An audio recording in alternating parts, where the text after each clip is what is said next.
So in the Civil War, there are political generals that start out in 1861 as volunteers. And throughout the war, we see them progress throughout that conflict to varying degrees of success. So either you get your sort of Benjamin Butlers and John McClernands, or you get your John Logan, who is just this incredible commander. But what about the people in the middle? What about generals like George Wagner, who live a really distinguished career, but somehow it gets marred by some form of controversy or a decision that gets made or a mistake in battle? And that decision and that mistake happens here at Franklin for General George Day Wagner. September the 22nd, 1829, George Day Wagner is born in Ross County, Ohio. And a few years after he's born, his family moves to Medina Township in Indiana. February 1847, George Wagner marries a woman named Frances Alexander. They're going to have 5 children altogether. In 1856, he takes his seat in the Indiana State Legislature for the first time. He is an early Republican. He is the vehement opponent to the Kansas-Nebraska Act of 1854, comes back, issues a scathing report of what's happening. To understand George Day Wagner, you have to really get a sense of rural Indiana. There were certainly Democrats in the area, but the Republicans began to exert tremendous control because they have tremendous support. These are hardworking people, many of them immigrants or the children of immigrants like Wagner. They have a firm belief in the Union, in the United States. His speeches in the Indiana legislature, he talks about treason, he talks about traitors. At one point, he's actually advocating for the confiscation of Democrat property. That if they're not with the Lincoln administration, their property should be confiscated. And there's this debate going on at one point, and Wagner actually says that they should throw the people who aren't for the Union across the Ohio River into Kentucky. That there's no neutrality. There's a right and there's a wrong. By 1860, he is watching as the nation begins to pull itself apart following the election of Abraham Lincoln and the continued contention and divisive nature of the discussions around the expansion of the institution of slavery. And by 1861, he volunteers his services and he's part of General Joseph Reynolds' brigade. They end up out in the western portions of Virginia. Early on, battles at Cheat Mountain, but never actually sees any action. 62 sees him transferred out into the west, and he ends up at the Battle of Shiloh, goes in on the second day, sort of in rear echelon as they're pushing the Confederate troops back. Then his next action brings him to Perryville, where George Wagner's brigade is not thrown into the fight, so much so that it actually irritates him. One soldier said that Wagner showed his full use of his knowledge of profanity. Then from Perryville, he gets his first taste of action at the Battle of Stones River, over near the Round Forest. When the 57th Indiana and the 15th Indiana are low on ammunition, they have repulsed attack after attack. George Wagner, with few other options, sees an opportunity to order a bayonet charge. While the rest of General William Rosecrans's Army of the Cumberland moves to fight in the Battle of Chickamauga, Wagner's brigade is left behind to garrison the city of Chattanooga, so he is technically the occupational commander. Battle of Missionary Ridge. He'll continue in his service with that brigade all the way through the Atlanta campaign. Maybe one of the fights that impacts him most directly is the Battle of Kennesaw Mountain. His brigade takes massive casualties. In the 40th Indiana alone, there's over 100 men killed or wounded in the first 30 minutes of the fight. He'll continue in his fight throughout the Atlanta campaign, but he gets sick around July of 64, and the brigade's command then goes to Colonel John W. Blake. As General William Tecumseh Sherman prepares for his march to the sea, there's this realignment and a series of reassignments that is done throughout the Army of the Cumberland, notably that General Oliver Otis Howard will take command of one of Sherman's wings of the Army, and that leaves behind David Stanley to take command of the 4th Corps of the Army of the Cumberland. And then, of course, it sees that George Wagner will be commanding the 2nd Division of the 4th Corps. And as they start to move towards Pulaski to be part of General John Schofield's delaying action against the Confederate Army of Tennessee, under John Bell Hood moving north towards Nashville, Wagner's men will take up a pretty crucial role in that. By November the 24th, these two armies, the Confederate Army of Tennessee and John Schofield's 23rd Corps of the Army of Ohio and 4th Corps of the Army of the Cumberland, collide down near Columbia. And what breaks out next is this sort of 3 or 4 day period. Artillery duels back and forth, some light skirmishing, but neither side is able to gain the upper hand. And then John Bell Hood, the Confederate Army commander, comes up with this plan to take 20,000 of his some 30,000 men, move them east across the Duck River, cross the Davis Ford, and then march behind John Schofield's Federal Army from Columbia to Spring Hill, get in between Franklin to the north, Columbia to the south, and cut off John Schofield's access of retreat to Nashville. And while that's a great plan, it relies on John Schofield staying stationary, which he does not do. Schofield orders immediate evacuation of his army, but he has to move 28,000 men, 800 wagons, 60 pieces of artillery,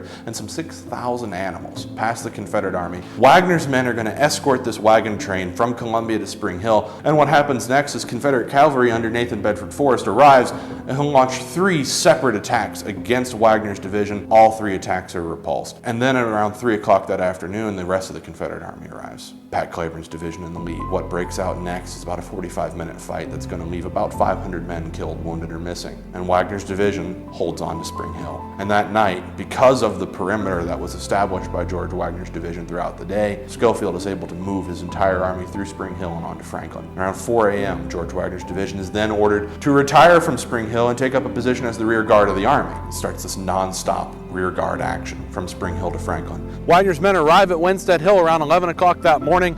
Within 30 minutes, there's this kind of slight confusion between whether or not they should be there or pull back to the main line of works. They return to the Winstead Hill just in enough time for Confederate forces to come into view, and Wagner pulls his men back to Privet Knob, about a mile and a half to the south of us. Near the Merrill House, there's a stone fence there where he places Colonel John Lane's brigade. On the other side of the road, Colonel Joseph Conrad, and just behind them, Colonel Emerson Opdyke as they move into position. These 3 brigades, about 5,600 men. And between 1 o'clock and 4 o'clock, the Confederate Army of Tennessee assembles to the south of us. Just over 20,000 men begin to deploy. He says, we'll make the fight. And the men back here behind the earthworks, their preparations are made.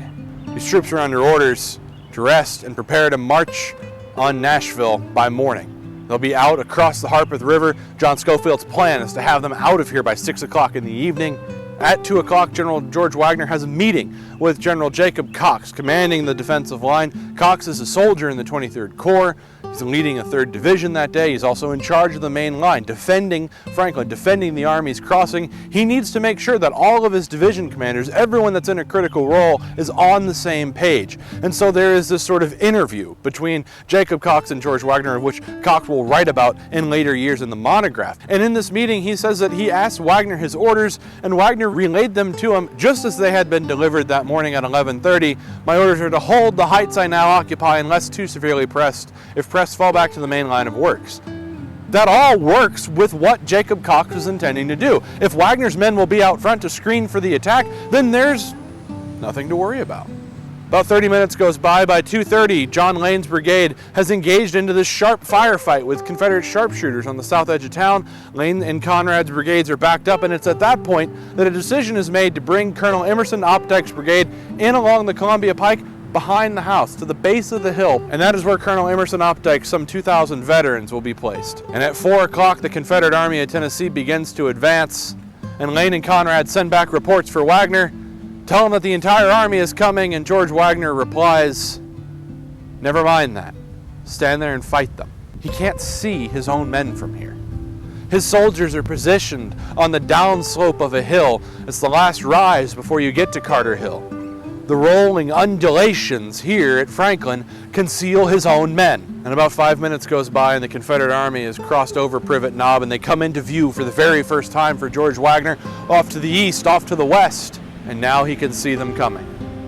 And George Wagner sends back orders through one of his staff members to Lane and Conrad to fall back, to pull their men back into the main line of works. And that order arrives just a moment too late.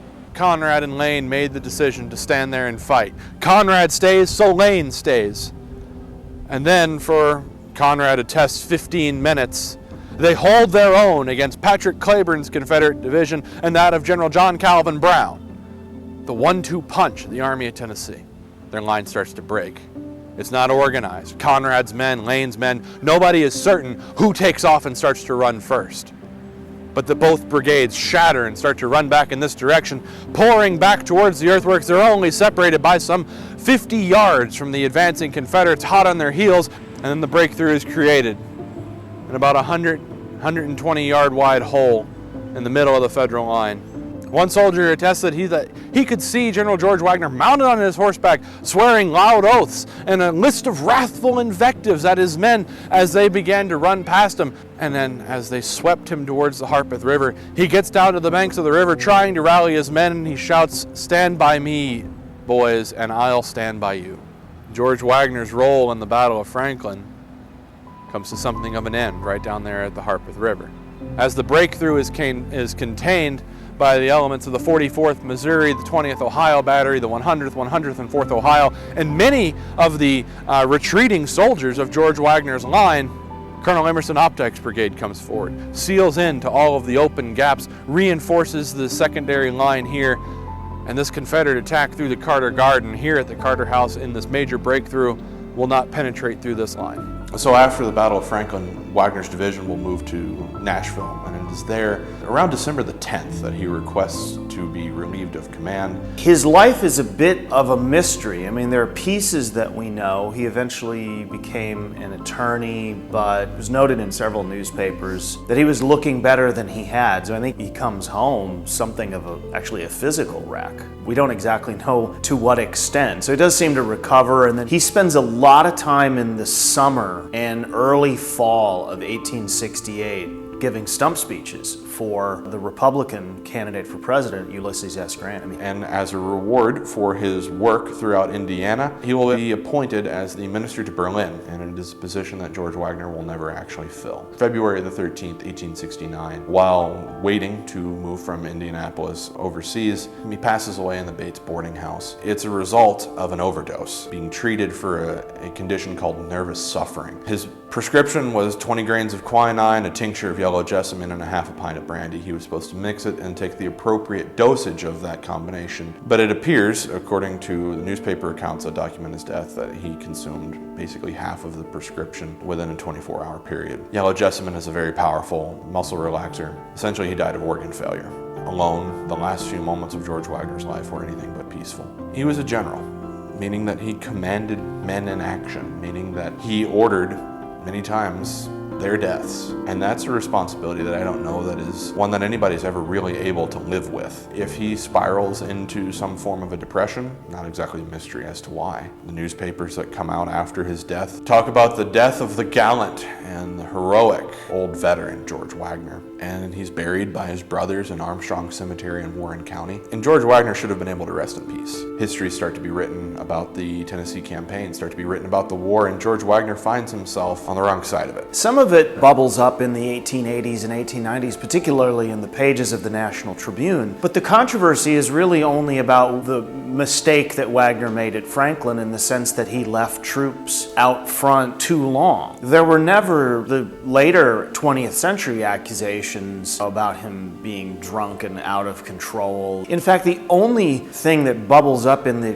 19th century about drunkenness is from a single letter that David Stanley wrote. I don't know where he got the information, but Stanley had limited, if any, interaction with Wagner on November 30th. Wagner had tremendous support among his men, particularly the men who'd been out front. Not just 4th Corps guys who'd served with him, or 15th Indiana guys who'd known him from the beginning. The guys who were out front in Lane's and Conrad's brigades, they defended Wagner. And a little bit like John Bell Hood, Wagner was not in any ways a controversial figure. There is no reason that his illustrious military career should be reduced to one mistake that he makes one day out of the entire war. I think the real tragedy is that people like Wagner have been marginalized and forgotten. The lost cause made a different set of heroes. And I don't know whether Wagner was a hero, but he definitely deserves and deserved